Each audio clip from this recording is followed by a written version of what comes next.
పెళ్ళైనా పండగైనా వేడుక ఏదైనా పట్టు చీరల ప్రత్యేక వేదిక వారాహి సిల్క్స్.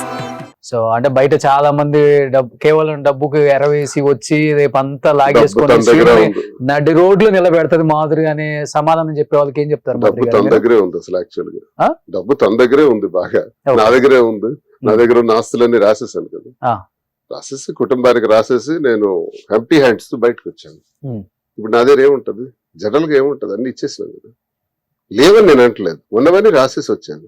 అసలు చిల్లి గవ్వ కూడా లేదా? లేదు, అన్ని రాసేసాను మొత్తం రాశాను. కోర్టులో కేసులు ఎలా ఉన్నప్పటికి కూడా నాకున్న మైన్స్ కి సంబంధించిన ఫ్యాక్టరీస్ గానీ, బంగ్లా, ఇల్లు, హౌసెస్ గానీ అన్ని కూడా రాసేసి వచ్చాను. ఎంత మీ బ్యాంక్ బ్యాలెన్స్ బయటకు వచ్చేటప్పటికి? బ్యాంక్ బ్యాలెన్స్ లక్షల్లోకి వచ్చేసింది. ఒక 26 లక్షలతో వచ్చేసింది బయట. అంతే అంతే మొత్తం అంతా రాసి పెట్టేసాను. తర్వాత ఏం చేయాలా, ముందుకు ఎలా పోవాలా అని ఆలోచనలో భాగంగా తనకున్నటువంటి ఆస్తుల్ని కొన్ని రెడీ చేసి, ఆ ఆస్తులన్నింటిని కూడా కొంత ఫైనాన్స్ రెడీ చేసుకుని, మరి మన మీద ఆధారపడినటువంటి ప్రజలు మనకు ఒక పెద్ద టీం ఉంది. ఏ ఉద్యోగాలు లేక, ఏ అవకాశాలు లేక చాలా మంది నా కోసం ఆధారపడిన వాళ్ళు ఉన్నారు. వాళ్ళందరికీ ఏదో ఒకటి కల్పించాలి. ఇలా కూర్చుంటే జరిగే పని కాదని కొంత డబ్బుని రెడీ చేసి ఇప్పుడు వ్యాపార రంగంలో అడుగు పెట్టాం. అది హైదరాబాద్ వేదికగా తీసుకుందామని హైదరాబాద్ లోనే కాంచీపురం వకులా సిల్క్స్. నాకు దీనిపైన నాదైతే మైన్స్ బిజినెస్ పూర్వం నుంచి, నాది మైన్సే 25 years నుంచి. ఇప్పుడు ఆ మైన్స్ కూడా ఆపేస్తున్నారు గవర్నమెంట్ వచ్చినాక. దానివల్ల ఒక 50 కోట్ల లాస్ వచ్చింది. ఎలక్షన్ లో కొంత పోయింది. అన్ని కలిపి చాలా లాస్ లో ఉన్నాయి. ఈ లాస్ లో ఉన్నప్పటికి కూడా ఏదో ఒకటి చేయాలన్నటువంటి తపంతో తనకి ఫ్యాషన్ పట్ల ప్యాషన్ ఎక్కువ. సో ఆ ప్యాషన్ ని ఎందుకు మనం చేయకూడదు? దాని ద్వారా ఎంతో మందికి మనం ఉద్యోగాలు కల్పించిన వాళ్ళు అవుతాం, మన పరిస్థితి కూడా ముందుకు తీసుకెళ్లగలిగిన వాళ్ళు అవుతాం అని ఆలోచించుకొని ఈ బిజినెస్ రంగంలో తన వస్త్ర రంగంలోకి అడుగు పెట్టడం, అలాగే జ్యువెలరీ కూడా స్టార్ట్ చేయాలని ఇవన్నీ కూడా ప్లాన్ చేస్తుంది. ఓకే, సో దువ్వాడ జ్యువెలరీస్ అని పెడతారా, మాధురి జ్యువెలరీస్ అని పెడతారా? ఇద్దరు కలిపిన జ్యువెలరీస్, మాధురి దువ్వాడ కలిపి పెడతారు. కానీ ఇద్దరు 24 క్యారెట్ ప్యూర్ గోల్డ్, అది ఉంటది కదా, ఎటువంటి కల్తీ లేని అలా ఉంటే మీ స్వచ్ఛమైన మాటలు. అది ఎందుకు అందరికి ఎక్కలేదు నాకు అర్థం కాలేదు. అసలు వాళ్ళకి ఎక్కుతుంది, బయటకి ఎక్కనట్టు నటిస్తారు. ప్రజలందరికి ఎక్కింది సార్. ఎందుకంటే మమ్మల్ని రిసీవ్ చేసుకున్నారు. నేను ఎక్కడికైనా వెళ్తే మేము పరిగెట్టుకుంటే వచ్చి ఒక సెల్ఫీ ఇవ్వండి సార్ అంటాం, లేదా కార్ ఆపేసి మా కార్ను ఓవర్టేక్ చేసి మరి వచ్చి సెల్ఫీ అడగటం, లేదు కొంతమంది 2 వీలర్ మీద వెళ్తున్న వాళ్ళు కూడా బళ్ళు ఆపేసి మరి వచ్చి అడగటం ఎక్కడైనా కనపడితే. ఎందుకు ఇది వస్తుంది? ఆ ప్రేమ అభిమానం ప్రజల్లో ఎందుకు వస్తుంది? కానీ శ్రీనివాస్ గారు ప్రజాక్షేత్రంలో ఉన్నారు, చాలా మందికి మీరు జవాబుదారి. ఎక్కడైనా కానీ మిమ్మల్ని ఇన్స్పిరేషన్ గా కూడా తీసుకునే యూత్ ఉంటారు, లేకపోతే మీ ఏజ్ గ్రూప్ వాళ్ళు ఉంటారు, మా ఏజ్ గ్రూప్ వాళ్ళు ఉంటారు. మీరు ప్రజాక్షేత్రంలో ఉన్నప్పుడు సార్ నేను ప్రజలకు జవాబుదారు కాబట్టి, సరే మా ఇద్దరి మధ్య కుదిరింది, పొందన, హ్యాపీగా ఉంటాం అని 4 గోళ్ల మధ్య పెళ్లి చేసుకుని 4 గోళ్ల మధ్య హ్యాపీగా మీరు జీవనం కొనసాగించవచ్చు కదా. ఎందుకు ఒక్కసారిగా మీడియాలో హల్చల్ అయ్యి వైరల్ అయిపోయి ఇంత గందరగోళం చేసుకోవాల్సి వచ్చిందంటే దానికి ఏమా సైడ్ నుంచి తప్పు అంటారా, లేకపోతే మీ సైడ్ నుంచి తప్పు అంటారా? లేదు, అలా కొనసాగుతూనే ఉండేవాళ్ళం. యాక్చువల్ గా డిస్టర్బెన్సెస్ వచ్చి ఆల్మోస్ట్ 3 years అయింది. 3 years ముందే ఆ డిస్టర్బెన్సెస్ వచ్చినప్పుడు, ఆవిడ డైవర్స్ కావాలన్నప్పుడు మా ఇద్దరు కలిసి డిసైడ్ అయ్యి లైఫ్ లీడ్ చేయడం, ఇద్దరు అలాగే ఉండడం, మా ప్రజల వరకే పరిమితం అవడం అన్ని జరిగింది. కానీ ఆమె ఇదంతా మీడియా ముందుకు తీసుకొచ్చి రచ్చ చేసి అంతా చేసింది. సో దాని వల్ల బయటకు రావడం. మేమేమనుకుంటున్నాం అంటే, ఇప్పుడు ప్రజా జీవితం రహస్యంగా ఉంచడం వల్ల కూడా ప్రయోజనం లేదు. ఏదో ఇప్పుడు చాలా మంది జీవితాలు ఇదే జరుగుతుంది, మీరు అన్నదే జరుగుతుంది. చొక్కా ఇప్పితే తెలుస్తుంది, చొక్కా ఇప్పితే అందరు పుట్టుమచ్చలు తెలుస్తాయి. నేను విప్పాను కాబట్టి నా పుట్టుమచ్చలు అర్థమైనాయి.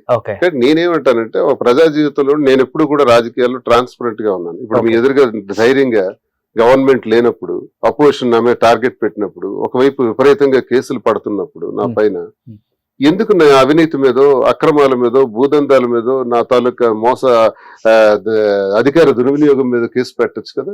అవి లేవా మీకు? అవకాశం లేదా?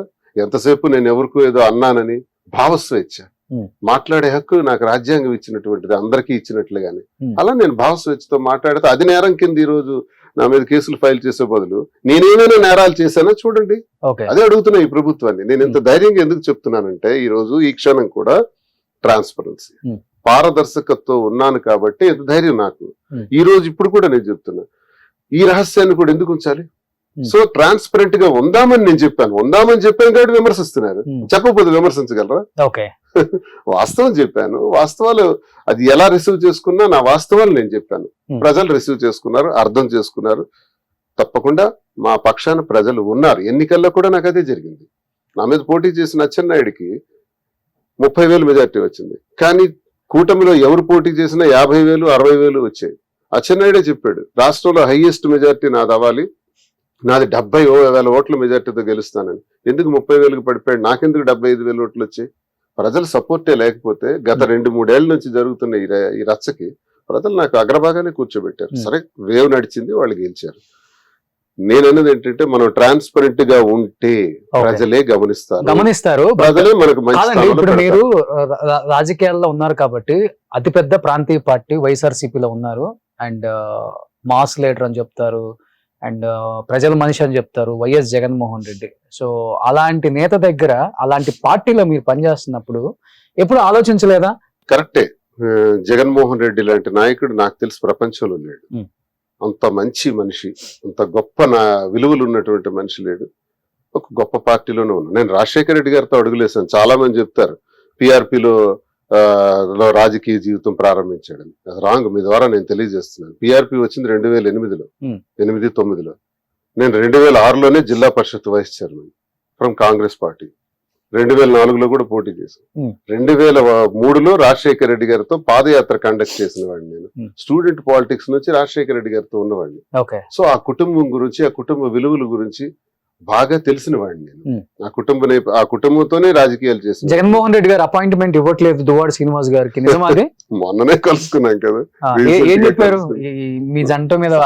సార్ ఏం చెప్తారంటే, ఇది మీ పర్సనల్ ఇష్యూస్, జాగ్రత్తగా కంక్లూడ్ చేసుకోండి. మీ ఇష్యూస్ ఏంటో మనకు తెలియదు కదా. మీరు ఒకటి 2 ఏళ్ల క్రితం టికెట్ల కోసం జరిగిన ఫైట్ మా కుటుంబంలో ఆయనకు అంతా తెలుసు. ఇది ఈ రకంగా జరిగేటప్పుడు, ఇలాంటి మలుపులు తీసుకునేటప్పుడు జాగ్రత్తగా క్లోజ్ చేసుకోండి. ఒక రకంగా రాజకీయంగా ఇదంతా మీరన్నట్టే, రాజకీయ నాయకుడిగా, ఒక మంచి నాయకుడిగా ఇవన్నీ కరెక్ట్ కాదు కదా, జాగ్రత్త చేసుకోండి అని ఆయన మాటలో ఆయన చెప్తారు కూడా. అయితే నేను కూడా ఎలా అనుకుంటున్నానంటే, నా పర్సనల్ లైఫ్ ని దయచేసి పాలిటిక్స్ లోకి తీసుకురావద్దు. నాకు మంచి వాయిస్ ఉంది, గొంతు ఉంది, ధైర్యం ఉంది, ప్రజల పక్షాన పోరాడగలిగే శక్తి సామర్థ్యాలు ఉన్నాయి.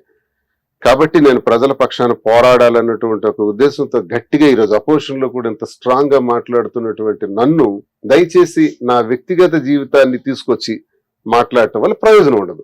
విమర్శకులకు కూడా నేను తెలియజేస్తాను. సుమన్ టీవీలో మీ పర్సనల్ అండ్ బిజినెస్ ప్రమోషన్స్ కోసం కింది నెంబర్ కి కాంటాక్ట్ చేయండి.